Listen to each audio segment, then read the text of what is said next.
की बेहतर अंडरस्टैंडिंग होगी। मिथिलांचल की ये 70 सीटें हैं, पिछली बार जो है आगे तो रही एनडीए, इसी अनुपात में आगे रही थी या इस बार ज्यादा दिख रहा है? अनुपात में लगभग इसी अनुपात में आगे है, लगभग इसी अनुपात। नहीं, पर सौरभ जी एक बात समझने की है यहाँ पे कि अगर जिस प्रकार का ये जो डेटा आ रहा है, ये डेटा ये भी दिखा, इस डेटा से फिर हम ये भी इन्फर कर सकते हैं कि ये जो इस इलाके में ऐसा नहीं है कि और ये जो वीआईपी वाला जो समुदाय जिसको आप कहते हैं उसका भी प्रभुत्व है।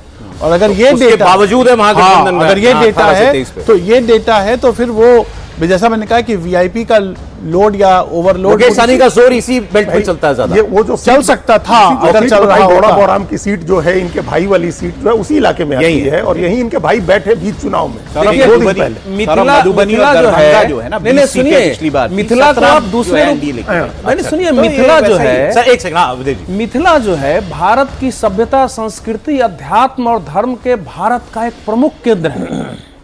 वहां आज भी विस्पी क्षेत्र में ऋषि याज्ञवल्क्य का वो जगह दिखाई जाती है, वहां अहिल्या का वो दिखाता है, गौतम मुनि का है, कपिल मुनि का वहां आप देखिए कालिदास का है, विद्यापति का वो क्षेत्र है।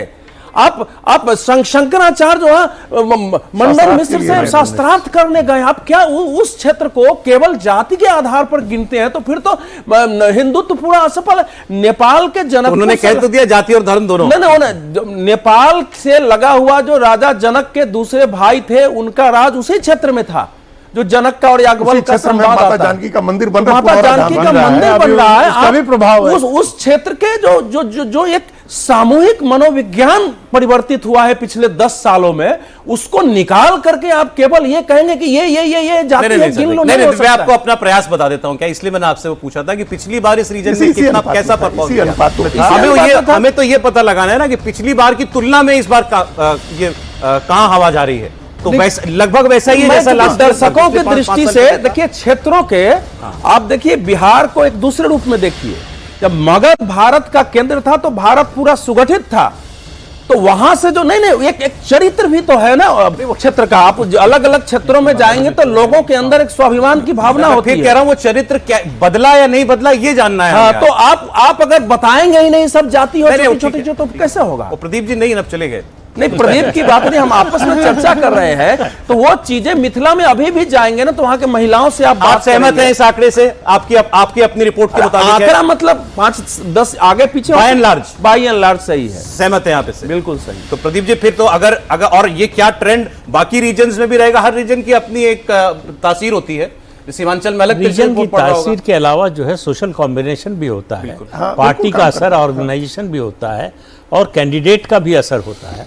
तो ये सब मिलाकर एक ओवरऑल पिक्चर बनाते हैं। लेकिन मैं जो मिथिलांचल सीमांचल की बात हो रही थी कि मुस्लिम वोट एमआईएम को मिलेगा नहीं मिलेगा, देखिए मुस्लिम वोट हर उस जगह पे बटेगा जहां बीजेपी नहीं है। बीजेपी होगी तो कंसोलिडेट होगा, इसमें कोई शक नहीं है, कोई इसमें रॉकेट साइंस नहीं है। पता लगा जब आप कह रहे हैं तो बीजेपी ही कह रहे हैं या ये कह रहे हैं?